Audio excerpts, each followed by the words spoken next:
ನಿಮಗೆ ಕೆಲವೊಂದು ವಸ್ತುಗಳನ್ನ ತೋರಿಸ್ತಾ ಹೋಗ್ತೀನಿ. ಆ ವಸ್ತುಗಳು ಎಷ್ಟಿವೆ ಅಂತ ನೀವು ಹೇಳ್ತಾ ಹೋಗಿ. ಗೊತ್ತಾಯ್ತಾ ಮಕ್ಕಳೇ? ಹಾಗಾದ್ರೆ ಮೊದಲೇ ನಾವು ಬರೋಣ. ಇಲ್ಲಿ ಎಷ್ಟು ಪೆನ್ನುಗಳಿವೆ? ಒಂದು. ಎಷ್ಟು ಪೆನ್ನುಗಳಿವೆ? ಒಂದು. ಒಂದು ಪೆನ್ನು ಅಲ್ವಾ? ಪೆನ್ ಎಷ್ಟಿವೆ? ಒಂದು. ಒಂದು. ನೆಕ್ಸ್ಟ್, ಇವಾಗ ಎಷ್ಟು ಪೆನ್ನುಗಳಿವೆ? ಮೂರು. ಎಷ್ಟು ಪೆನ್ನುಗಳಿವೆ?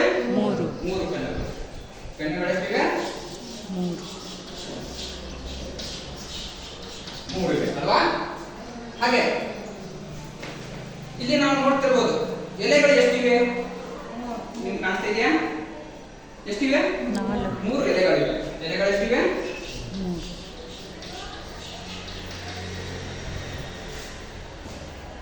ಅದೇ ನಿಮ್ಗೆ ಈಗ ಒಂದು ವಸ್ತು ಅಂದ್ರೆ ಇದಕ್ಕೆ ನಾವು ಏನಂತ ಕರಿತೀವಿ? ವಿಮಾನ. ಹಾಗಾದ್ರೆ ಇಲ್ಲಿ ವಸ್ತು ಎಷ್ಟಿದೆ? ಒಂದು. ಎಷ್ಟು ವಸ್ತು ಇದೆ? ಒಂದು. ಒಂದು ವಸ್ತು ಇದೆ.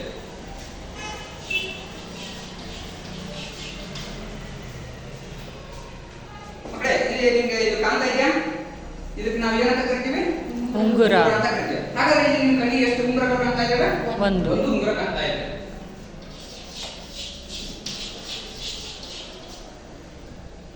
ತದನಂತರ ಮಕ್ಕಳೇ, ನಾನು ಇನ್ನು ನಿಮಗೆ ಇಲ್ಲಿ ಎಷ್ಟು ಐಡಿ ಕಾರ್ಡ್ಗಳು ಕಾಣ್ತಾ ಇದೆ? ಎರಡು. ಕಾಣ್ತಾ ಇದೆ? ಎರಡು. ಎರಡು ಐಡಿ ಕಾರ್ಡ್.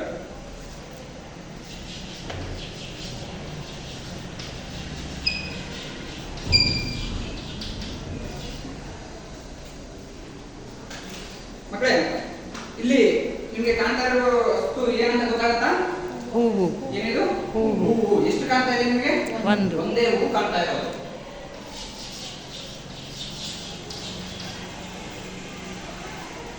ಇವಾಗ ನಿಮ್ಗೆ ಎಷ್ಟು ಹೂಗಳು ಕಾಣ್ತಾ ಇದ್ದಾವೆ? ಮೂರು. ಎಷ್ಟು ಕಾಣ್ತಾ ಇದ್ದಾವೆ? ಮೂರು. ಮೂರು ಹೂಗಳು.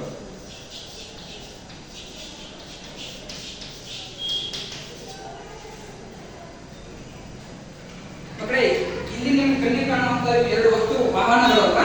ಎಷ್ಟಿದೆ ವಾಹನಗಳ ವಸ್ತುಗಳು? ಎರಡಿದೆ.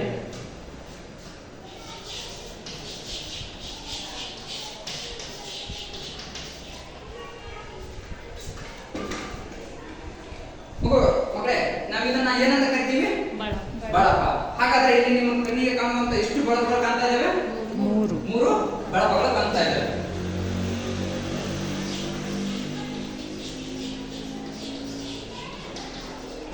ಅಲ್ವಾ?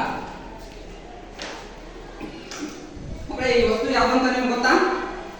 ಏನಿದು? Water water bottle. ಎಷ್ಟಿವೆ? ಒಂದು. ಒಂದಿದೆ.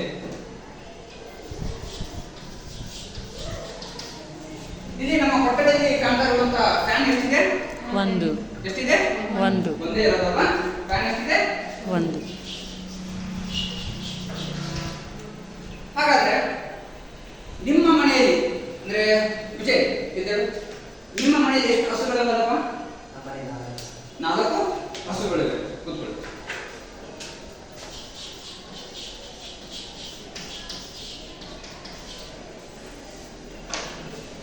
ಮಕ್ಕಳೇ, ಇದು ಏನಂತ ನಿಮ್ಗೆ ಗೊತ್ತಲ್ವಾ? ಏನಿದು? ಮೊಬೈಲ್.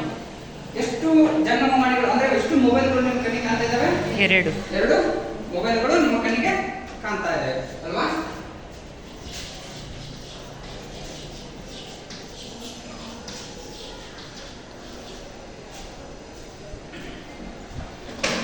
ಮಕ್ಕಳೇ, ಇದು ಏನಂತ ಗೊತ್ತಲ್ವಾ? ಬುಕ್. ಏನಿದು? ಬುಕ್. ಪುಸ್ತಕ. ಪುಸ್ತಕವು ನಿಮ್ಮ ಕಣ್ಣಿಗೆ ಎಷ್ಟು ಕಾಣ್ತಾ ಇದ್ದಾವೆ? ಒಂದು. ಒಂದೇ ಒಂದು ಪುಸ್ತಕ ಕಾಣ್ತಾ ಇರೋದಲ್ವಾ?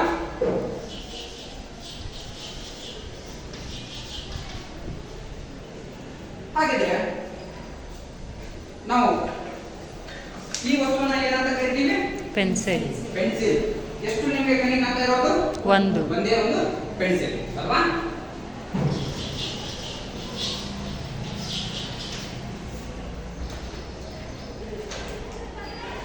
ಮಕ್ಕಳೇ, ಈಗ ನಿಮಗೆ ನಾನೆಷ್ಟು ಉದಾಹರಣೆಗಳ ಮುಖಾಂತರ ವಸ್ತುಗಳು ತೋರಿಸೋದ್ರ ಮುಖಾಂತರ ನಿಮಗೆ ತೋರಿಸ್ತೆ ಎಷ್ಟು ವಸ್ತುಗಳು ಎಷ್ಟಿವೆ ಅಂತ ನಿಮಗೆ ತೋರಿಸ್ತಾ ಹೋದೆ.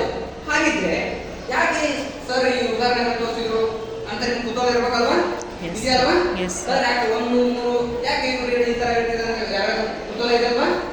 ಮಕ್ಕಳೇ, ಇಂದಿನ ತರಗತಿ ನಾವು ಏನ್ ತಿಳ್ಕೊಳ್ಳೋಣ ಅಂದ್ರೆ, ಇಲ್ಲಿ ನೋಡಿ, ಈಗ ಒಂದೇ ವಸ್ತುಗಳು ನಿಮ್ಗೆ ಏನ್ ಕಾಣಿಸ್ತಾ ಬರ್ತಾವಲ್ಲ, ಏನು ಗೊತ್ತಾಗ್ತಿದೆ? ಇಲ್ಲಿ ಒಂದಕ್ಕಿಂತ ಹೆಚ್ಚು ವಸ್ತುಗಳು ಕಾಣ್ತಾ ಇದೀವಲ್ಲ, ಇವಕ್ಕೆ ನಾವು ಏನಂತ ಕರಿತೀವಿ ಅಂತ ತಿಳ್ಕೊಳಕ್ಕೆ. ಹಾಗಿದ್ರೆ ಮಕ್ಕಳೇ ತಿಳ್ಕೊಳ್ಳಿ, ಒಂದು ವಸ್ತು ಅಥವಾ ವಿಜಯ್, ನಿಮ್ಮ ಹೆಸರು ಹೇಳ. ಎಷ್ಟು? ನಮ್ಮ ತರಗತಿಯಲ್ಲಿ ಎಷ್ಟು ವಿಜಯ್ ಕುಮಾರ್ ಇದ್ದಾರೆ? ಒಬ್ರು. ಎಷ್ಟಿದ್ದಾರೆ? ಒಬ್ರು. ಒಂದೇ ಅಲ್ವಾ? ವಿಜಯ್ ಕುಮಾರ್ ಒಬ್ರು. ಒಬ್ಬನೇ. ಅದೇ ರೀತಿ ನಮ್ಮ ತರಗತಿಯಲ್ಲಿ ಒಂದೇ ಹೆಸರಿನಲ್ಲಿ ಇರುವವರು ಎಷ್ಟು ಜನ ಇದ್ದಾರೆ ನಿಮ್ಗೆ ಗೊತ್ತಾ? ಯಾರಿದ್ದಾರೆ ಹೇಳಿ ಗೊತ್ತಿಲ್ಲ. ನೋಡೋಣ. ಲಾವಣ್ಯ ಅಂತ ಇಬ್ಬರು ಇದ್ದಾರೆ ಅಲ್ವಾ?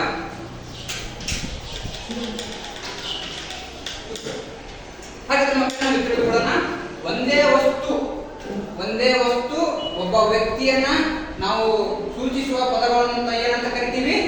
ಏಕವಚನ. ಏಕವಚನ ಅಂತ ಕರಿತೀವಿ. ಅರ್ಥ ಆಯ್ತಾ ಮಕ್ಕಳೇ? ಒಂದೇ ವಸ್ತು ಒಬ್ಬ ವ್ಯಕ್ತಿಯನ್ನ ಸೂಚಿಸುವ ಪದಗಳನ್ನು ಏನಂತ ಕರಿತೀವಿ? ಏಕವಚನ. ಇವುಗಳನ್ನ ಏನಂತ ಕರಿತೀವಿ? ಏಕವಚನ. ಹಾಗಿದ್ರೆ ಸರ್ ಇದು ಒಂದಿದೆ ಏಕವಚನ ಆಯ್ತು. ಇಲ್ಲಿ ಅಂದ್ರೆ ಒಂದಕ್ಕಿಂತ ಹೆಚ್ಚು ಅಥವಾ ಒಬ್ಬ ವ್ಯಕ್ತಿಗಿಂತ ಹೆಚ್ಚು ವ್ಯಕ್ತಿಗಳನ್ನ ಸೂಚಿಸುವ ಪದಗಳನ್ನ ನಾವೇನಂತ ಕರಿತೀವಿ? ಬಹುವಚನ. ಬಹುವಚನ ಅಂತ ಕರಿತೀವಿ ಅಲ್ವಾ?